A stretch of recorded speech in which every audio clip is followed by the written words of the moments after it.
Hello and welcome to The Casual Fan. I'm Ben. And I'm Emmy. And we're here to tell you about how and why do you get into all the nerdy things you want to love, because at some point we both had a lot of nerdy, geeky shit we wanted to love and had no idea how to become fans of it because, let's be honest, becoming a fan of something is a little intimidating.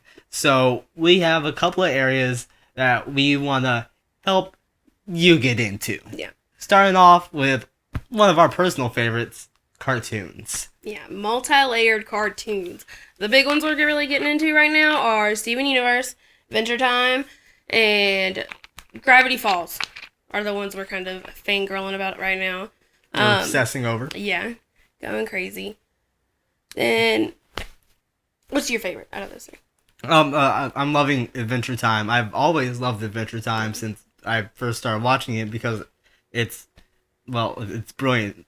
For sure, it's brilliant. Like, it's one of those shows that once it hits its stride, it goes balls to the wall, yeah. And I love it. So it is a completely different vein of like intensity as, say, Avatar: The Last Airbender, Legend of Korra, and Over the Garden Wall, which are more works of art than they are just a cartoon. Yeah, just kid shows. It's a story. It is a beautiful story, and not so much just and not just story, but also time. In the actual artwork. Yeah, beautiful art. Ooh, yeah, ooh, it's very enjoyable. Nice. There's also more adult shows if you're like not looking to have to deal with thinking past all the kiddie aspects, like, you know, how do we be friends, and you want to hear all the cuss words and all the drinking beer and smoking and being ridiculous, but you want to like watch a cartoon. Yeah. And like I'm right now watching Futurama, and I've found out it's actually way more awesome than I ever thought it could be. Yeah, also in their Archer, Bob's Burgers. Yeah, I said it. But like you're saying, Archer, Bob's Burgers, Archer adult shows. Brilliant. But cartoons that are really just good to get into. Yes, but again, going on from cartoons, there's other weird shit out there. When you go even further down the rabbit hole, like anime. And now anime is a whole nother world, a whole nother different beast than cartoons in reality, because you have to have a completely different mindset. Like a totally suspended disbelief of what is going on. You gotta turn your brain off when watching anime. Anything you know, just wipe it out. The point of anime is to turn your brain off and to just enjoy. But it's hard to transition from the Western media we've grown up with, you know, the crap we're used to, and anime. Yeah, like me, it was really hard for me to ever care about watching anime, but I had a lot of friends that watched anime, and so I was like, well, okay, I want to try something. And what I found was really good for me to do was find an anime that was like TV shows that I already like. So Law & Order SVU, kind of cop crime show. I found this thing called Death Note that we watched together, and it was since it was something like I already watched, it was also a way to introduce me into anime. And it also doesn't have so many of the traditional anime aspects, yeah, it's like not the cheesy. hedge bulges and the goofy, the hashtags on the forehead and the big yeah, anime's weird. Let's be real, anime's weird. It's dark and crazy. Yeah, but then there are there's in between. There are transitions between, like, say, where I started, which is incredibly embarrassing, but with Orin High School Host Club. If you've ever watched Host Club, it's embarrassing to admit I've watched the entire thing, but I think it's hilarious. And but there are in-betweens between something that campy and, like, shoujo, I think is the word.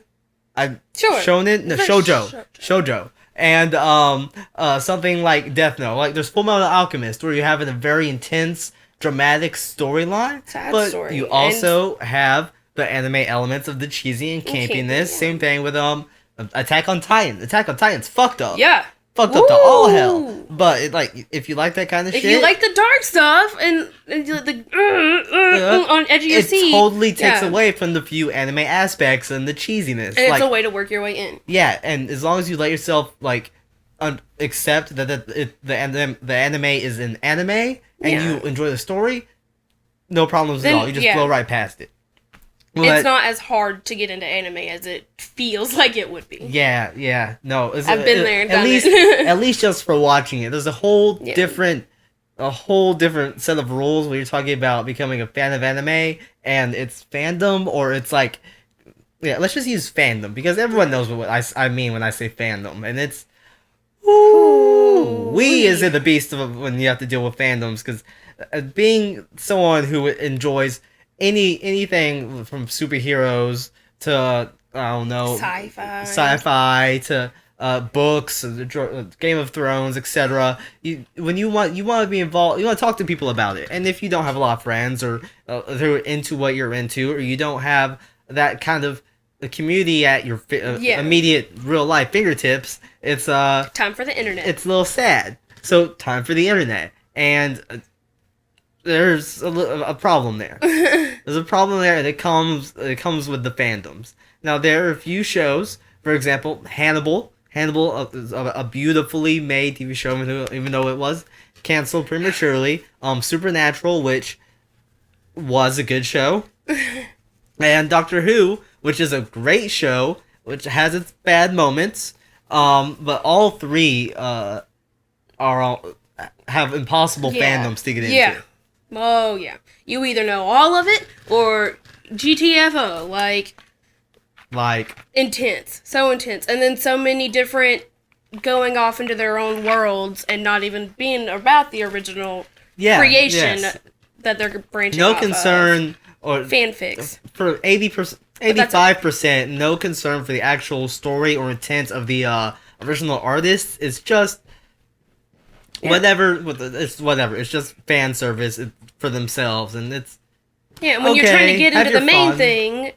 That gets in the way. It does. It gets in the way. When you're there for the story and you just want to like understand more about the characters and the world and what's happening, you're not so much concerned about the Dean X Castiel fanfic this fuckboy wrote. Or fuck girl wrote. Regardless. But there are good fandoms. There are good fandoms. Like the Steven Universe one is a really good one because that's one. If you're a fan of Steven Universe and don't have the people in your immediate area to talk to, getting on the internet and talking to Steven Universe fans is really fun to do.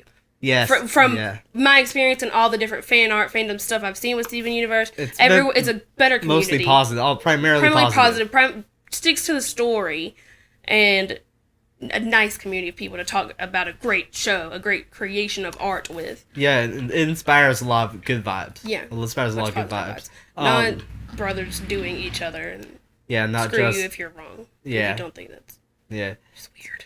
It's sad. If you'd like to hear more about us going in depth with these kinds of things, we actually have the Not Nerdy Enough podcast linked down in the description, maybe an annotation somewhere around here. It's hosted on SoundCloud, and we're just gonna go into a little more detail about the shows we talked about or mentioned, and why we love them and why we think you should love them. And again, I'm Ben.